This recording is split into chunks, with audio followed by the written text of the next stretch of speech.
everyone, it's Living the Good Life, and I have another estate sale and thrift store finds video for you. And this encompasses, I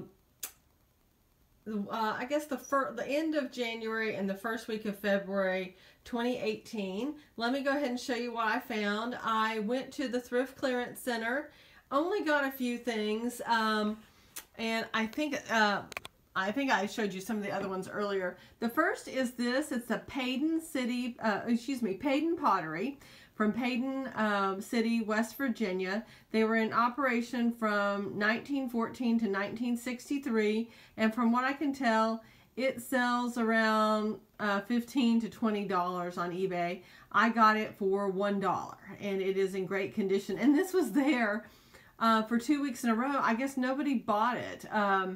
I couldn't believe it. I thought it was pretty cute. So $1 is a good price to pay for a teapot. The other thing I got was this vase. It has a slight pinkish, actually I think this is supposed to be, have a stopper in it, but it's got a light pink color on the bottom half. It does have a pontil mark, and then it's got this band of green with the, almost like a stippling enamel work with the flowers and the leaves. And then here at the top, you can see where a stopper has been slipped in and out. So I'll go ahead and try to find a stopper for that, but that one was $1 as well. And let me get the one useful thing out of the way. I got this huge meat mallet. I don't know about you, but back in the day when they made them out of wood, if you were really wailing away to tenderize some meat, the end of the little wooden mallet could fly off around the kitchen. So I've had that happen, and my mom asked me to find one of these for her at an estate sale. I had found one for myself at a garage sale last month, and I found this one for $1. So that one's good. I also went to an estate sale, and they had several pieces of sterling, but they had these spoons, a whole bag of them for $10. So I found a spot, sat down, looked through them. I found 3 pieces of sterling. So I thought, okay, 3 pieces. There's bound to be a few more that I was kind of iffy at. I have tested all of these. So this one, these are the ones that are not silver.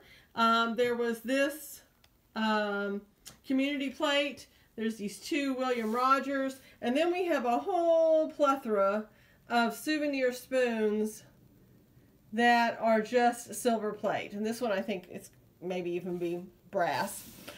Here are the 3 that I knew were definitely sterling. We've got this Honolulu, and it is marked sterling on the back right there in the middle. You can see the little cartouche.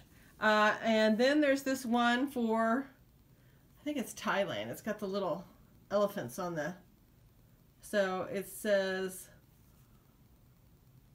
sterling, Thailand. And then I've got this one, and it is a Canada, and it's even got it in the Victoria in the bowl there. And this one says sterling as well. It's down here, and it's rather hard to make out. So I know I had those 3. And they weigh 32 grams. So that was 1 ounce. So for my $10, I knew, you know, I had a pretty good idea that they weighed enough. So that was 1 ounce there. That would be like $16 at today's silver spot price. But here were the other ones. So I have tested every single one of these. And just a funny side note, I'm testing away, and I'm thinking, wow, I'm doing so horrible.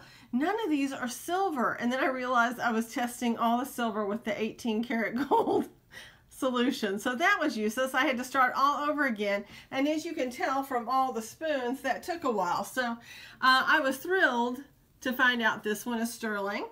And I had a pretty good idea that it was. It's not marked at all. But the rest of these also test for some amount of sterling as well, because I had the results. So there's this little, this one says Hong Kong silver, but it actually tested for silver.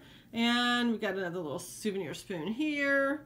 I was shocked that any of these tested at all, but I definitely got the red smudge when I was testing with the silver acid. So, and then we got this one. They're probably a low grade of silver. And here's this one. So different souvenir spoons. And so total, with those and a little ladle I'm about to show you, and I'll show it to you now. I found this at a different estate sale. It really wasn't marked. There was a faint mark here. You can't even tell. But it was very worn away. There was just, you could barely see a letter at the end. And it looked like it was a G. And it felt like sterling. It was a little bendy. It had some give in it. Came home, tested it as sterling. It was $2. It was in a big box of miscellaneous utensils that said $2 each. So I looked at them all. So with that and the rest of this jewelry, I paid $8.66, including tax. I got this adorable little pin, and I can't tell if this is the 19-teens, 1920s. It's got a C clasp with the longer pin. So I'm thinking this is first quarter of the 20th century. I got these cufflinks. The testing was kind of inconclusive.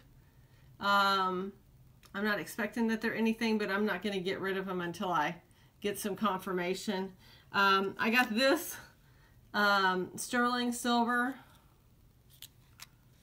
I got this little tie tack for a fraternity. It says 10 karat gold on it. And the big one was this. It is a Masonic ring. It's very worn, but it's 14 karat gold. So the ring in and of itself weighs 11.32 grams. So at $1,200 for 14 karat gold, my calculations are that it's $255. The tie tack at 10 karat gold is 1.31 grams. And so for $8, I mean, I was surprised. They said that the family had just brought the jewelry at that time, and just that bring the jewelry up and we'll price it for you at the counter. And I just had a whole handful and said, how much for this? And showed it to them. That's what they came up with. So I was thrilled. The last thing I want to show you is this beautiful plate. Look at the amazing gold work on this. It is just deep, deep red with this amazing gold work. And here's the center. There's no wear on it anywhere. I paid $5 for this plate at an estate sale. And here's the mark. It's Royal Doulton, retailed by Lovington Brothers. When I look up this mark, it says it's from 1922 to 1927. It says made in England. Now, it doesn't say made in England, it just says England. If it says made in England, it would be much later. And there's the Lovington Brothers. I looked up and there is a Lovington, Illinois. There's a Lovington, let's see, New Mexico. So I don't know if those towns were named for someone named Lovington or this is just somewhere else. You all may know, since you're across the country, if you had a Lovington Brothers store in your town. But it was just amazing to find that beautiful plate for $5. So I was absolutely thrilled. So I hope you all enjoyed the finds. When I add up all the sterling, it's 145 grams, 4.66 ounces, and at 90% silver instead of $925, it comes to $63. And I've told you the ring is about $255. So the ladle itself is 22 grams. So I hope you enjoyed all the finds, and please send me a comment. I'd love to have your subscription if you're not already subscribed. Thanks so much. Bye-bye.